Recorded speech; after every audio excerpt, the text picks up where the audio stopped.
Hey everybody, today we're going to be talking about the RV6 Performance solid compliance mount and spherical bearing kit for the 10th generation Civic Type R. Now what this kit is aimed to do is to replace the factory rubber bearings in your control arm with a set of solid bushings or bearings. I'm going to use those terms pretty interchangeably. I've already gone ahead and pulled the driver's side control arm out of the car here so we can get the parts laid next to each other and take a look at them. And if you can imagine, this is your ball joint that's at the closest to the wheel on your steering knuckle. And then towards me would be towards the front end of the car. So at the rear you have this housing and rubber bearing at the back that's mounted onto the spindle of the control arm. And then at the front you have another rubber bearing that is pressed inside of the bore here. So the one from RV6 is really nice. You have a unique left and right bearing, and I'll talk about those when we get to installing them as to which one you're going to put where and why. Basically, the kit from RV6 is going to supply a brand new, very nice housing here, and then on the insert you're going to have this hard, solid bearing instead of the soft, compliant rubber that the stock unit has. So, as you can see, the back side of this RV6 Performance one does come disassembled. You have a cover here that you're going to be able to bolt on once it's inside the car, and this really is to aid assembly. And again, we'll talk to that once we get to that point. And then on the front side here, compared to the stock rubber bearing here, RV6 has a solid spherical bearing inside of a housing. So these are going to be an exact drop-in replacement. This is a little bit of an involved installation. You're going to be required to pop the ball joint on the car to get this control arm out. This rear bearing really isn't too difficult to remove from the control arm, but this front one is going to take some doing. You're going to end up pressing this bearing out of the car and pressing the new one from RV6 in. So once, as I mentioned, these are exact drop-in replacements. This diameter is the exact same diameter as the stock bearing, so it will press in very nice and securely, and then it will be secured with a snap ring on the end. So I actually already have the one from RV6 pressed in on this side. So you can see the snap ring there. We have a nice flanged end on the backside made up against the backside of the bore on the control arm. One thing you might notice is this bearing looks a lot wider, and the difference there is there's a couple of machined spacers that are going to slide inside of this spherical bearing to make up the difference. But once it's in the car and all bolted together, everything's going to fit exactly the same. Even on these components back in the clevis, all your bolting patterns are going to be the same. So what you're going to get from your kit with RV6 is you're going to get two spherical bearings to go into the front chassis mounted bushing on your front control arm.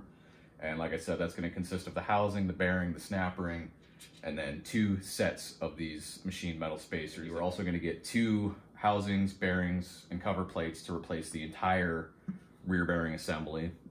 And you will get new hardware to go with the rear bearing as well. So we've got the long bolt and then the short bolt as well. And then you're actually going to get these internal Allen head screws to bolt these covers on. With all that in mind, we can actually head out to the car and start pulling off the passenger side one, and we'll talk through how to get this control arm out of the car and how to get these bearings, the stock bearings, off and out, and how to get the new ones from RV6 installed in their place. So let's head out to the garage and I'll talk us through how to get the control arm out. I'm going to spare everybody the boring steps of getting the car up on jack stands and pulling off the underbody paneling. So you will need to pull off the metal tray that you'd normally pull off to change your oil, and then you're going to need to pull off the rest of this front plastic wind shroud. It's going to be, I believe, 5 10mm bolts, 2 5mm internal hex head bolts at the front, and then about 17 pop clips throughout. So just take your time, follow it around, and pop it out. Once you are at this step though, the list of tools you're gonna need is actually pretty simple. You're basically just gonna need a 22mm socket, a 19mm socket, 12mm socket, and then a 5mm and an 8mm Allen head to react some of the bolts against.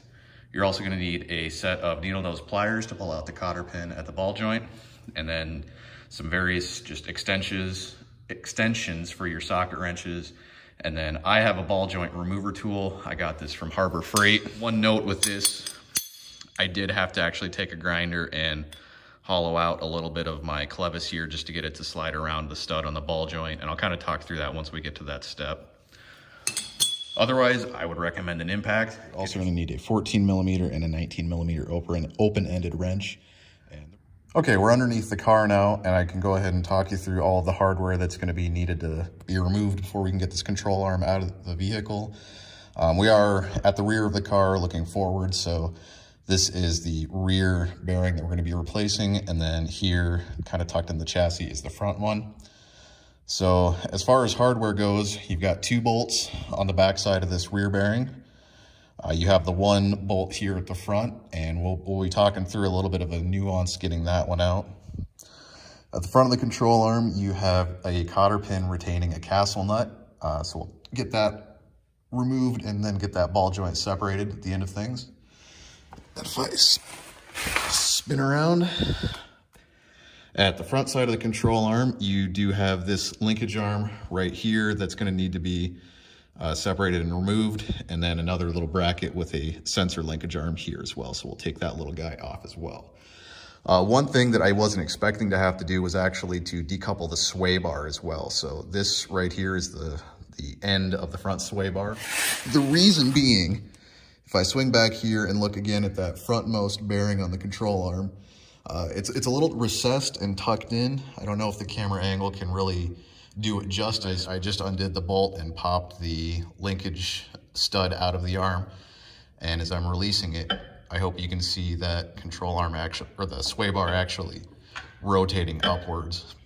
And that's going to give you just a little bit more socket head clearance once you get back in there.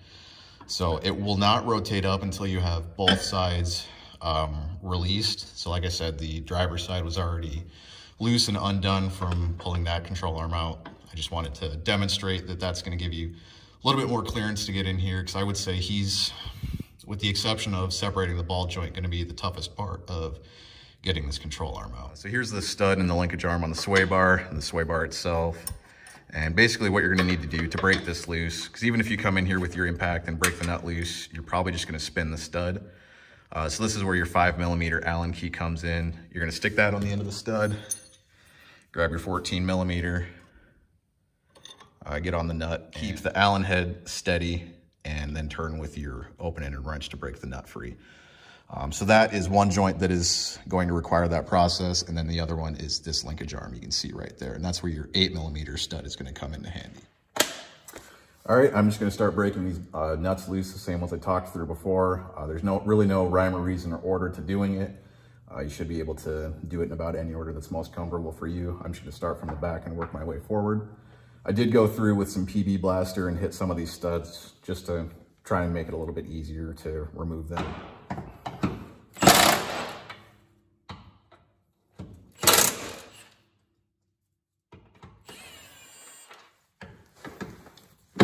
So with this guy, I'm actually going to break him loose with the impact, but then I'm going to go back with the Allen head and the open-ended wrench to finish the job. So I've got here my 8 millimeter Allen head extension on my socket. Okay,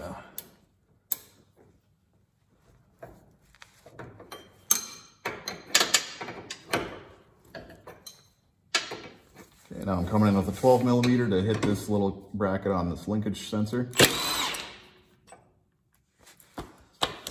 Now, one thing I'm going to try and do to keep track of all my bolts, there's not really that many in this job, but I like to, when I can, throw them back on where they're going to be reassembled into.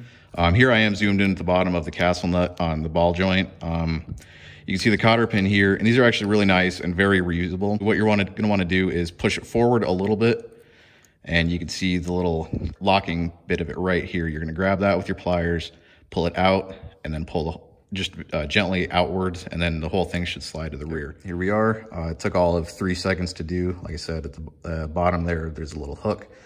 So you can imagine as this is inserted, it's gonna go past and catch to lock itself back in place. Now we'll come in with our 22 millimeter socket and pop this castle nut off. Just like that.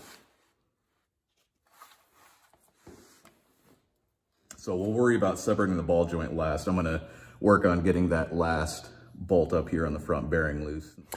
Okay, so I spun the camera around to look from the rear of the car again. Here's our remaining control arm bolt in their final bushing. Part of the reason why this is really tedious is you can't get a straight shot on it with any extensions. You can come in here with a universal joint, but at least I don't have one that I feel comfortable enough with using my impact. So we're going with a breaker bar and a 19mm socket. So once you get your breaker bar on there, you can just get the proper leverage.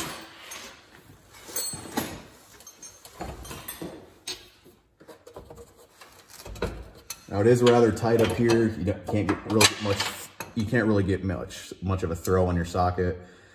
Just keep working at it. Once I do have it loose enough, I will come back in with an actual socket wrench with the universal joint and try and work it out a little bit more that way. But for now, the first couple of turns, I'm gonna hit it with the breaker bar here. All right, so that joint is a little loose now. So I'm gonna come in with my socket wrench, universal joint, and that same 19mm and keep working it loose. It is a really long bolt, but it will slide out once you get all the threads disengaged. So to add another level of how tedious this is, even with the socket wrench and the universal joint, once you get this bolt out part of the way, you are going to be faced with another clearance issue with that same sway bar. So you had enough clearance to get it to break loose and work the first handful of threads out, but after that, if you're not careful, you can get your wrench actually jammed in there, and you'll have to tighten the bolt back in to get your tools out. So I'm going back in with the 19mm open-ended wrench to keep working that bolt out.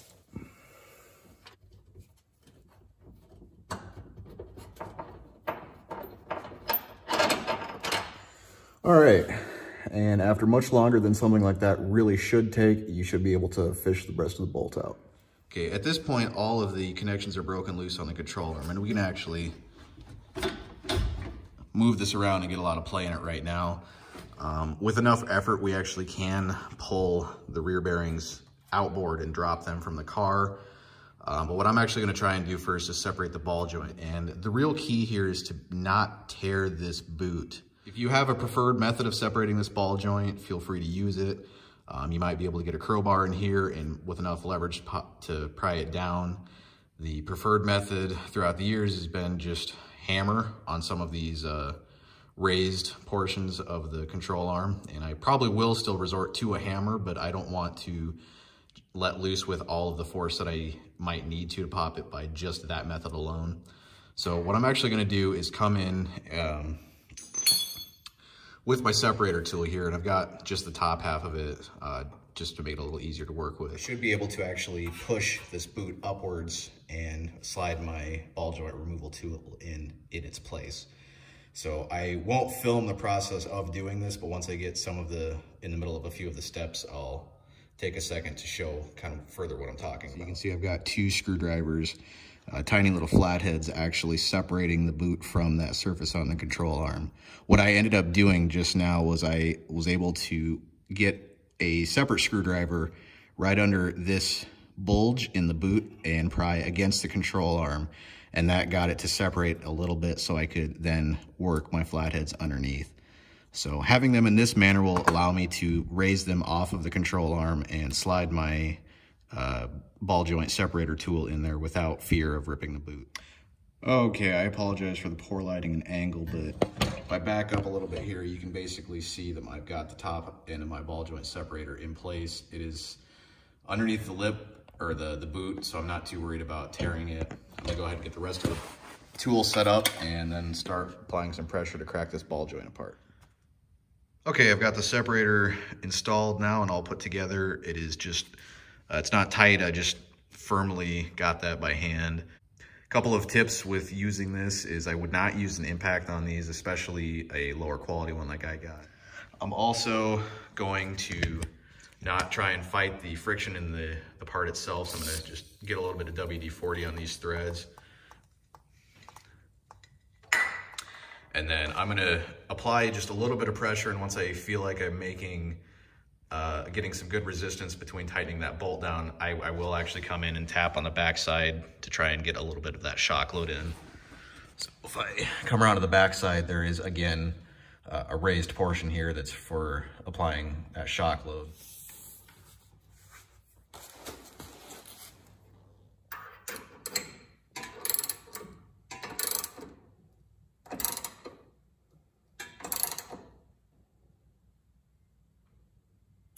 All right, I've got a fair amount of resistance on the socket now, so I'm gonna go ahead and give it a few hits for the mallet from the back side.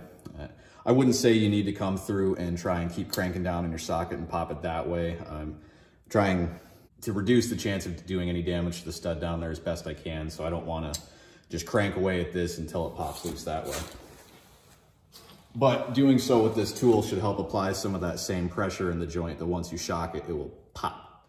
So I'm gonna give it a few taps from the back side in the spot I showed earlier. If that doesn't work, I will give a few more turns with this and repeat that process until I do separate the ball joint.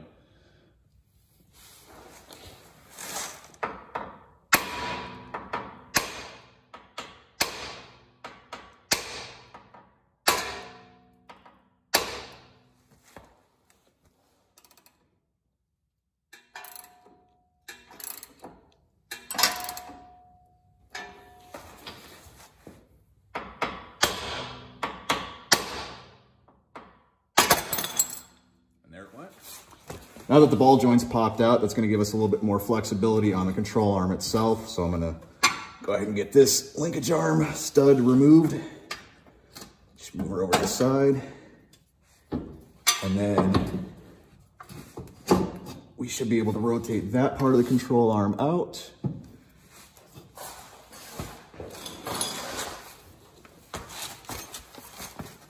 And then it should just slide out once we get the right angle on it. There we go. So we can head into the shop and start pulling those bearings off of the control arm. Okay, so we're down here in my shop, and the real reason I wanted to come down here and do the rest of this is mainly for the bench vise. There's a good chance that some of the methods to get these bearings off are going to be nice to have this thing have the control arm clamped down. So I'm going to be using a mix of the vise and probably just clamping this arm directly right down to my table. So we'll talk through some of that as we go. Just to get it out of our way, we're going to work on getting this rear bearing off of first, and then we'll worry about the more difficult one at the front that's going to require pressing out. So I'm going to set the camera down and show you how we're going to get that rear bearing out.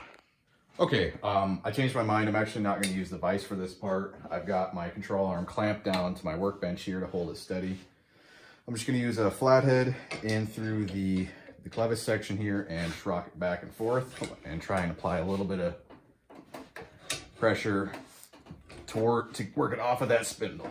Okay, just keep working it. I actually remember the driver's side not being this difficult, but once you start rocking it back and forth, you'll kind of weaken the rubber in the joint a little bit, and it will turn easier until you finally get it to slide off like so. Okay, now for the fun one. We're gonna need to actually press out this front bearing on the control arm. And what was really confusing to me at first before I did it on the driver's side was I could not make heads or tails as to which way to press this out. Because looking at this, if I can get this closer, you can see the top rubber portion, a metal flange right behind that, and then the housing of the control arm itself. Now that would lead me to believe that there should be a snap ring on the other side, but if I flip it around, the other side looks nearly identical as far as I can tell. So thankfully, with a lot of assistance from RV6 themselves, they helped me with at least what to expect. And what you should expect is, and now if I have the bearing from the driver's side that I already pulled out, one of those flanges is just a pressed-in seal. So that's what I've got in my right hand here, and that should have been able to just pop out, and then the bearing could be pressed out from the other side. Well, without knowing any better, I didn't know which end had that flange on it, so that's what caused me to do this. I actually went in with a flathead and pried up this flange until it broke off and then pressed that way, which worked. There was no issue doing so. I was a little worried at what was going to happen to the inside of the bore based on having this rough edge. It pressed out, no issues. But what I'm going to do this time is actually try and remove the correct side first. So the only distinguishing piece between these two ends, so I cut off the rubber on this side before I pried off the flange, and you can see that the one in my left hand here has these little four dimples or raised portions, and the other half, they're recessed almost, if you will. It doesn't have as defined of features. So, and that is the one that is just the sealing cap here. So I'm going to go to the side that has the same style of rubber on this as this one on my right hand and try and pop that out, and hopefully that will be on the cap side as well. So on the previous control arm, I hammered out the flange that was on the rear face, and that was the one that broke off. So looking at this, it looks like the front one is the same as this one. So I'm going to try and hammer this one out and then press this towards the rear and see how that goes. What I'm going to do is come in with as thin of a flathead as I can, and this is where these cheap ones that you use to stir your old cans of paint come in really handy, because I'm not too worried about marring it up. I'm going to try really hard not to do any damage to this control arm housing either, though. So I'm just going to set that as close to the face as I can. Look at that. Well, that popped out just like it should. Perfect.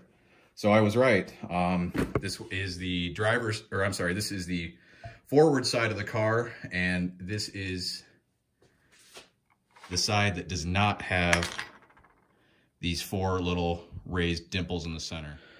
So looking at this though, I'm actually still thinking I might pry this rear face off. The way that I was doing this before was I had some of these sections of pipe that were clamped up against here, and then with a various stack of washers and spacers was basically driving a bolt and the nut to suck that bearing up into this section here. Unfortunately, so I pulled it towards the front of the car in the first time, and like I said, I pried this rear flange off, and then the whole thing went to the right. But doing so, I had quite a bit of clearance here to mount my different sizes of pipe up and get one that fit appropriately. I don't seem to have quite as good of a land on the back here this time around, so I think I'm still going to pry this metal ring off. I'll still want to push it towards the rear just so I don't pull that nice jagged edge through the housing itself, but this is limiting the amount of land I have to brace against. So I'm going to go ahead and pry this flange off and then get this set up to try and pull out the way that I'm talking about.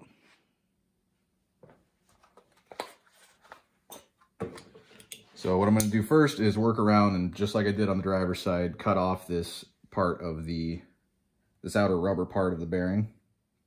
Okay, now that that's rubber is off, that should make a little bit easier of a time to get this flange off. So same as the front, I'm just going to try and work the screwdriver between the flange and the control arm housing and get that flange to pry off.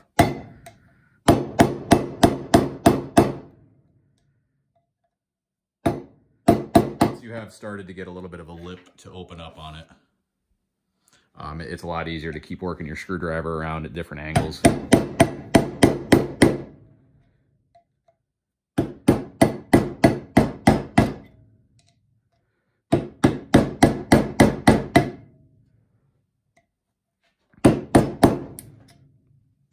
So there you can see I actually got it to start breaking.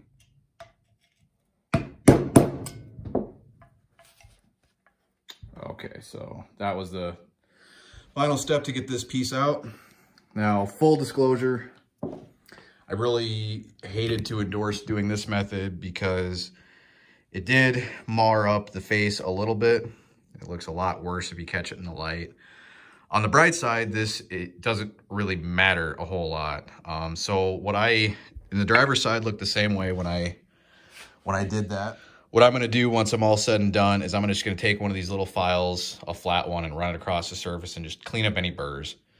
So like I said, I'm still gonna push this to the rear of the car. But now that this flange is out of the way, I feel a lot more comfortable about sticking on a piece of my pipe to brace up against. Okay, I've got my first attempt at my bolt and pipe press here to try and drive the bearing into this pipe section from the back. So I've got an M16 bolt run all the way through, just a washer to hold against the pipe. And then back here, this is the only other one I want to mention. This washer, or whatever you have to react against the nut and suck the bearing through, needs to be very similar to the diameter of this bearing. So I went through and measured this, and this is somewhere in the realms of about 43 millimeters. This washer here is a little bit smaller than that.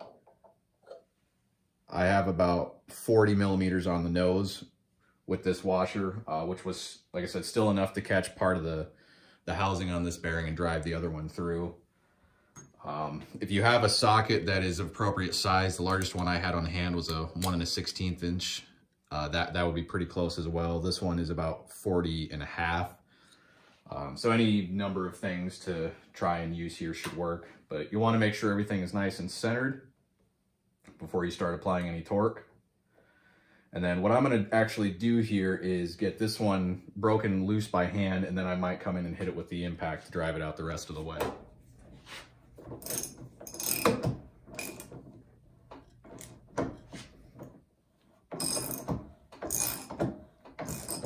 So there will be quite a bit of deflection in the bearing itself just as you get the rubber loaded up. I'm going to double check that I'm as centered as I can be.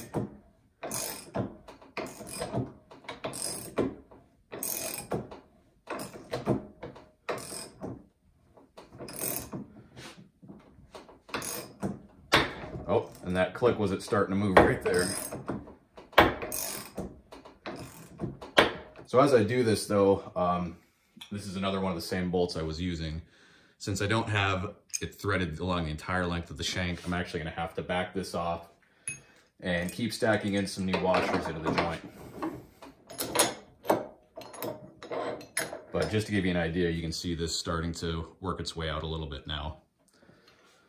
So I'm going to get everything stacked back up, again starting with the piece that is of the diameter that I want. I'll get that piloted in my bore now that I can feel where my constraints are. And then I'm just going to keep stacking up a couple washers. The farther this gets worked out of the housing, the easier this is actually going to be. The initial torque to break it loose is probably the worst. And there we go. You can see the bearing fully pressed out. Not a problem. I didn't even have to end up using the impact to drive this old one out. Okay, now you want to grab your new spherical bearing from RV6 and go ahead and make sure you've got these little metal spacers pulled out. And then what you're going to want to do first, or next, is get your snap ring pliers and pull the snap ring off of the back side of the bearing. And just get him put off to the side. Careful, they can spring and fly across the room. So I'm going to be driving in this bearing from the rear side of the control arm towards the front. As far as I can tell, you can go either side. By the time you have the spacers in the bearing, everything is symmetrical. The bearing is centered in the housing here. So there should be no difference in performance. I would say whatever works best for your particular setup. One thing I didn't show on camera was I did run my finger around here. Since I put a couple of those scuff marks in hammering out that flange, I just took a file and real gently knock down any of those little burrs or high points before I'm going to start pressing this in. If you do that step though, be very sure that you're getting all of the little metal shavings out. Otherwise, I'm going to go about this in the exact same way as I pulled the other one out. I'm just going to get some spacers on my bolt here with a few washers, slide them through. One thing I will note though, before I get all the way done with this, so you can see that where the snap ring groove is cut, you are going to need to have that protruding through the edge of the housing here. So my particular spacers are not going to let that slide through.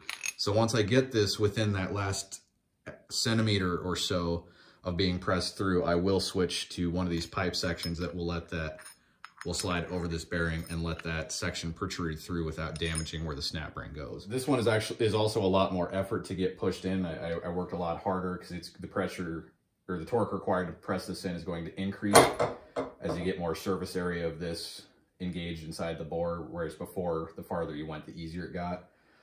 Basically, the driver's side, as I was doing it, the threads just started to get a little warm as I really put a lot of strength into them. So I'm going to use, kind of like when I was doing the ball joint press, I'm going to just add a little bit of WD-40 here to lubricate up those threads. And then just like before, I'm going to start cranking down on this nut.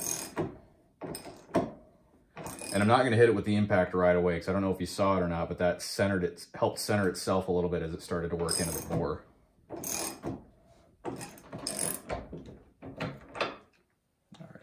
Now I'm starting to bottom out on the threads on my bolt, so I'm going to back off here and get a few more spacers stacked in.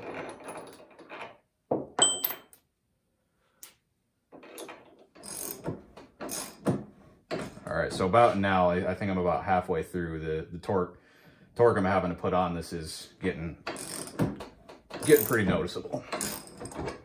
So I think I'm actually going to have this be the point when I switch over to the impact.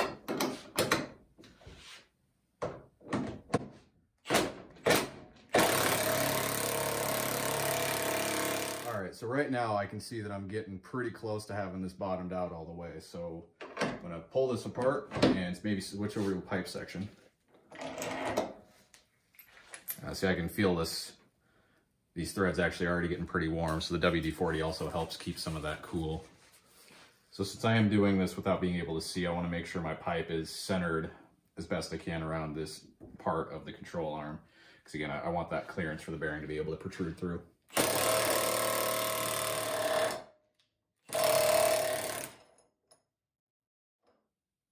Pieces are again hot, so be careful.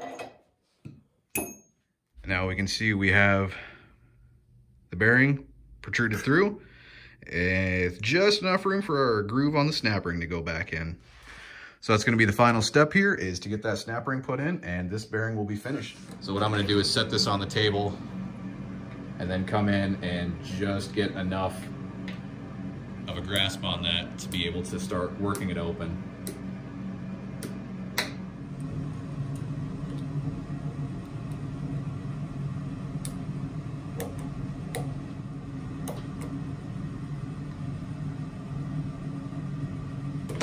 There you go. Just gonna lightly make sure it's fully in the groove, and it looks good. The completed bearing inside of the control arm housing. We're gonna wait and put the spacers back in until we're ready to go in the car, just so we don't lose them. And we're also not going to be putting this rear bearing together until it's in the car as well, to help get everything lined up and make assembly just a little bit easier. One other thing to note, you don't have to worry about getting confused on which control arm is which. You got a right on this one and a left on the driver's side. So one last thing I'm going to do before I go back onto the car is I'm just going to hit a couple of these surfaces with some brake cleaner. You can see back here, there's just a little bit of that rubber residue left over from when I was prying the rear bearing off. So I'm just going to clean that surface up, clean up around my ball joint again, and start reassembling. Okay, we are back outside with the car now. We're getting ready to install the right-hand side control arm back into the car. So when we were in the bench, we pressed in our new spherical bearing here in this bore, the control arm. And then what else we want to do at this point is locate the appropriate bearing from the RV6 kit to go, the compliance mount at the rear side. So the way to tell which bearing is the appropriate one for the given side is when these are shipped from RV6, they come just like you see here. So I have a bare face of this compliance mount housing, and then this side has the flange already bolted in. What you want to do is, if this is sitting assembled into the car the way that the stock one was taken out, which would be clevis towards the inboard side and single mount on the outboard side, you want to make sure that you have the open face pointed towards the rear of the vehicle.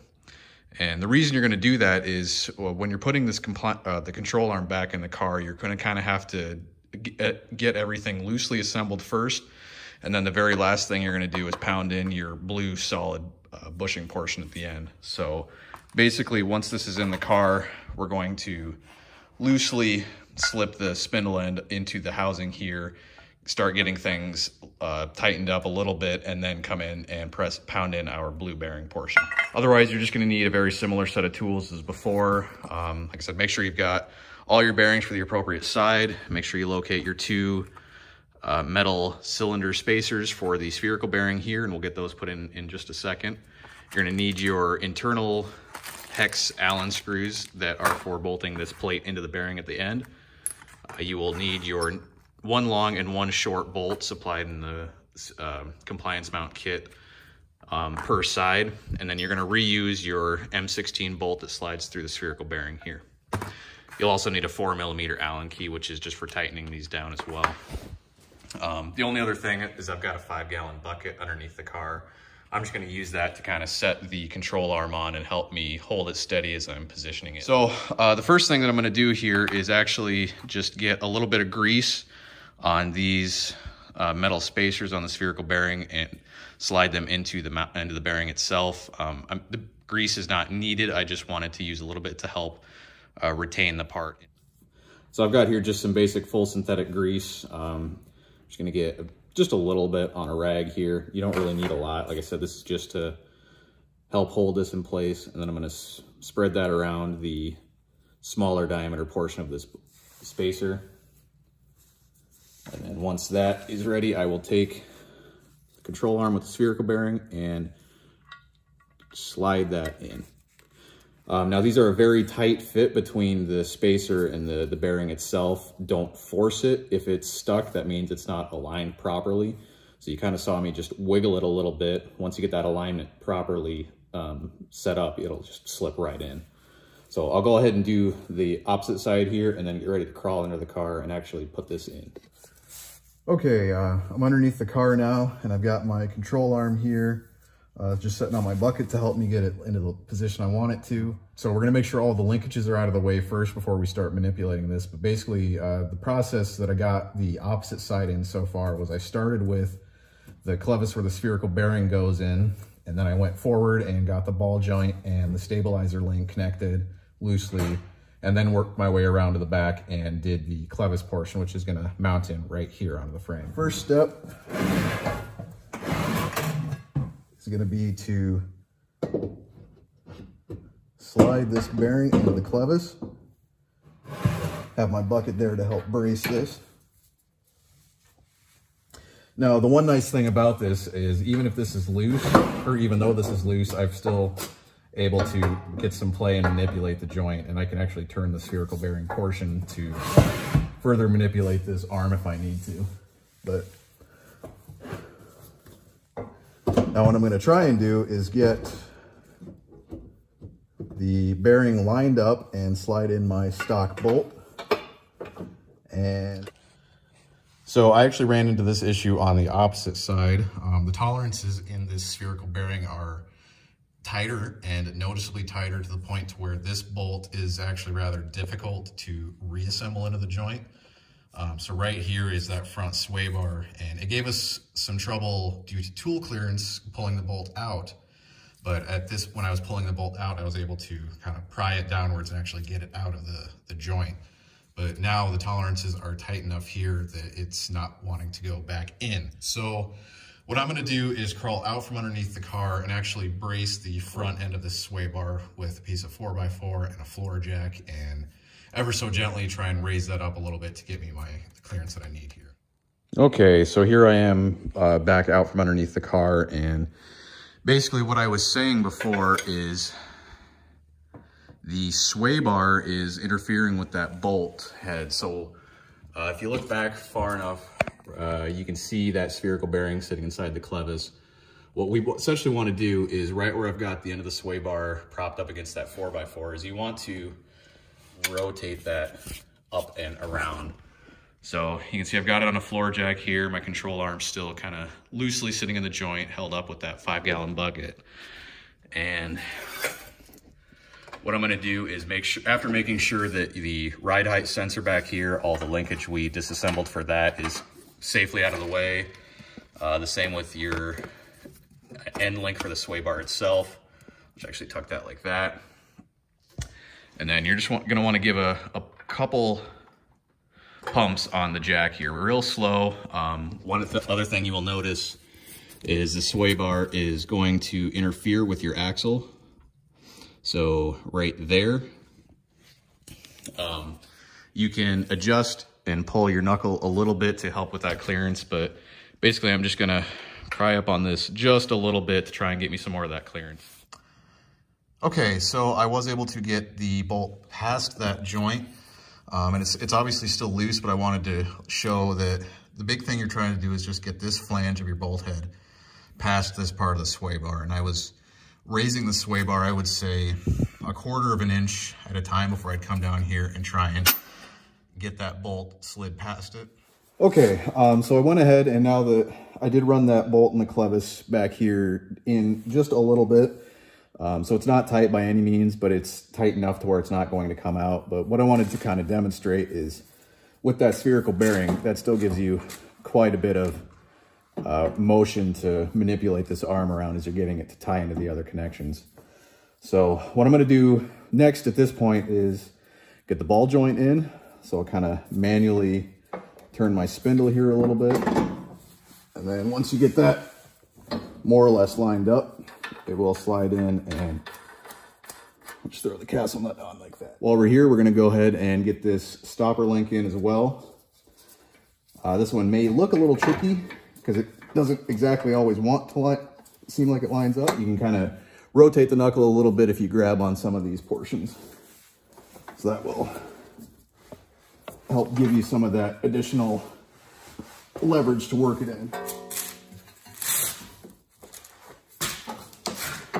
There we go. So it's a bit of a jigsaw puzzle getting everything to rotate and twist and align the right way, but once you do, it will slide in place quite well. And again, I'm just going to take my nut and get it loosely assembled. I am going to leave off my ride height sensor for now. It's still tucked back up in here. I'm actually, since I'm still going to be prying on this control arm a little bit, getting the rear compliance mount in, I don't want any possibility to wrench that sensor or linkage apart from itself. While you're in this location, you may be inclined to pull your sway bar down and reattach that into the linkage studs. You're actually going to want to wait and do this pretty much last, and for that same reason of being able to get the tool clearance on the spherical bearing portion of your control arm. So since I'm going to do the final tightening after I get the rear compliance bearing in, I'm still going to wait on that. And at this point, we can swing around and start assembling that rear bearing now. Okay, so now we've got our bushing or our bearing housing, and like I mentioned, we've got the faceplate off on the backside, or that's the side we want to make sure it is. And so I've actually got my foot down here on the knuckle, and what I'm going to do is push that away, so I've got a little bit of clearance to try and work this into the joint. There we go. And then come back and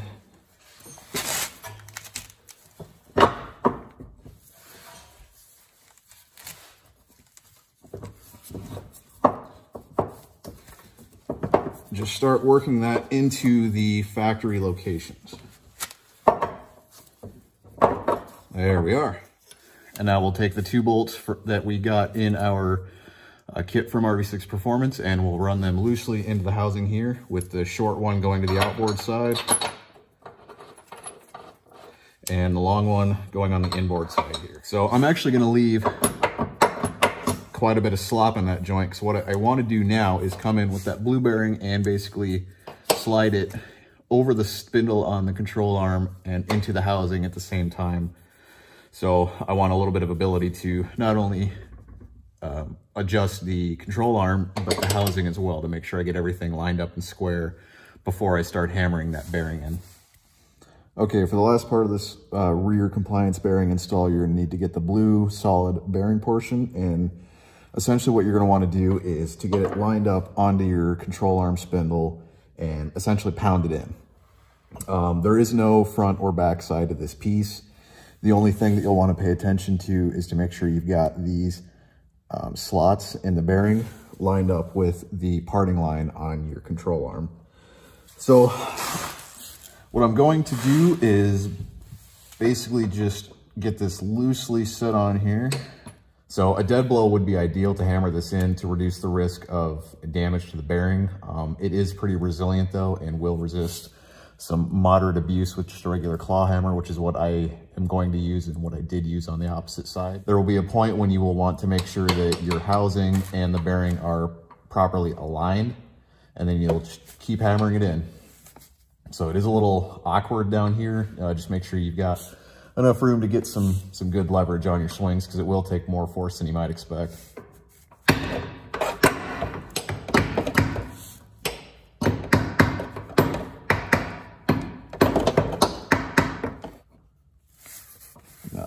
Now I'm pretty close to where this would want to insert into the housing of the control arm or the compliance mount. So at this point, you'll want to be kind of go slow and just make sure you're piloted correctly.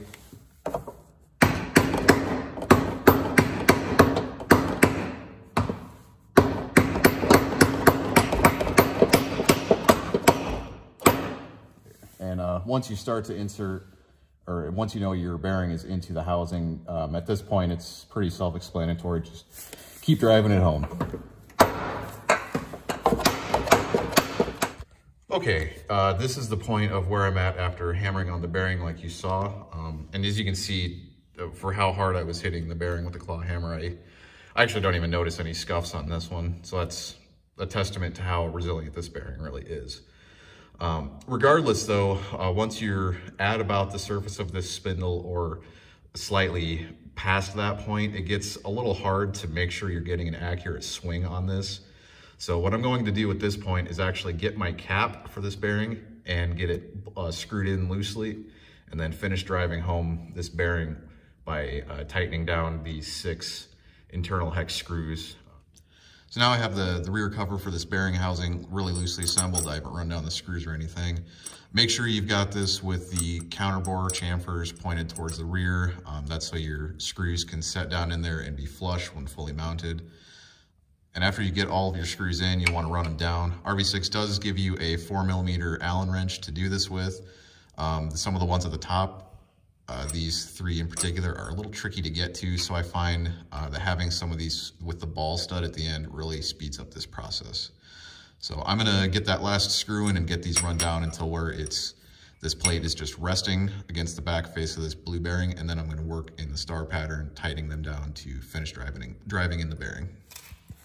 Okay, all of these screws are now at least snug against where the bearing is at. I've got maybe 5mm left to run this bearing down. So I'm just gonna keep working with the Allen wrench. I'm gonna turn these screws probably about a half turn, somewhere between 1/4 and 1/2, and then move to one on the opposing side. And that will loosen up some of these other screws as you transfer which screws are actually holding down the bearing.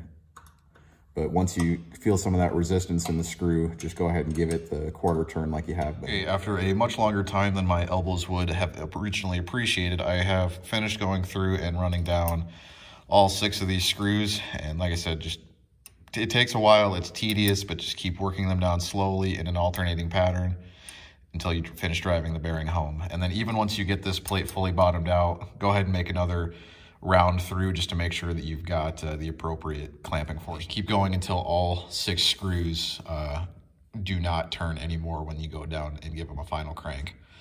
Hand tight should be sufficient on these. And then the next thing I'm gonna go ahead and go do is just by hand run all the rest of my bolts down. So the 2 on this rear compliance mount, the 1 on the front spherical bearing, my couple of linkages. I'm gonna get the torque wrench, do the final torques. And then the last step will be to just throw a little bit of grease on here, throw the underbody paneling back on, and we are done. Okay, everything is hand tight at this point. And what I'm gonna do is grab my torque wrench and gonna come back and give some specific torques on all of these. Basically, the rear 2 bolts here on this compliance mount bearing should be 77 foot-pound force. The front one here, which is the large M16 bolt, you'd hit it from the other side. That one is gonna be 127 foot-pounds. This linkage right here, this is gonna be 52 foot-pounds. The little 12 millimeter head bolt on our right eye sensor, hand tight on that should be sufficient. The sway bar, when we get around to doing that, is gonna be 26 foot-pounds, and we're gonna do this one last. You can see it's actually still disconnected because I want the clearance to be able to hit my spherical bearing and get the torque on that. So, and then the final one here is gonna be your ball joint. So this has a torque spec of 76 to 83 foot-pounds. And basically what I'm gonna do with this is I'm gonna set my torque wrench to 76 foot-pounds, and I'm gonna go until I achieve that torque, and then I'm gonna try and insert my cotter pin. If the holes do not line it up, I'm gonna continue to tighten the bolt until the next arrangement of holes in the stud and the castle nut can align and allow me to slide the cotter pin through. Okay, I've got my torque wrench set to 76 foot-pounds. I'm gonna work on the castle nut first at the ball joint. All right, 76, and okay, here I am getting you real close to that cotter pin, and that was at my 76 Newton meters right off of the torque wrench, so that is just about perfect. I don't think I could have hit it any better than that. Take my cotter pin. As simple as that. Okay, the next two I will hit are my compliance bearing mount, and these were 77 foot-pounds.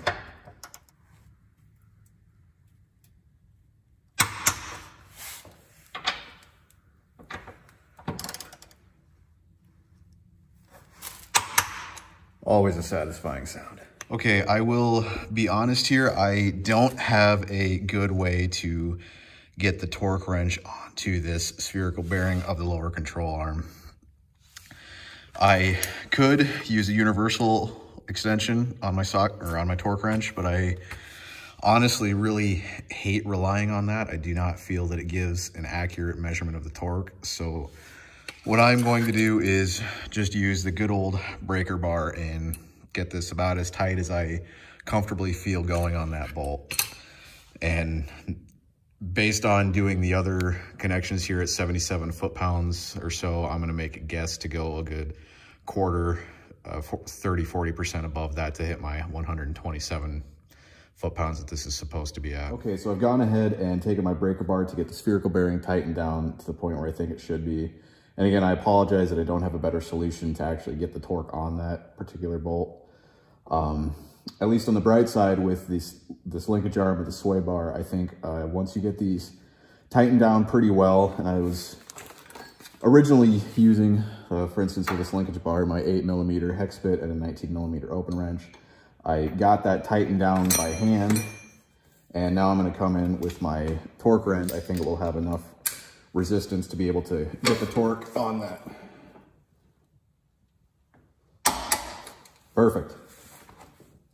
So while I'm here, I'm gonna do the sway bar, and this is still loose on both ends. It's a little shrouded by the brake vent here, but what you're going to need to do is actually pull downward on it in order to get your end link stud to line back up. And you only need to do that on one side. The other side will more or less be in place since you pried it down on this side. And now this one I think I actually will just do by hand. My torque wrench I have available right now is a little big. I don't think I'll be able to get it back in there. I have my 5 millimeter Allen stud and 5 millimeter Allen key and my 14 millimeter open-ended wrench.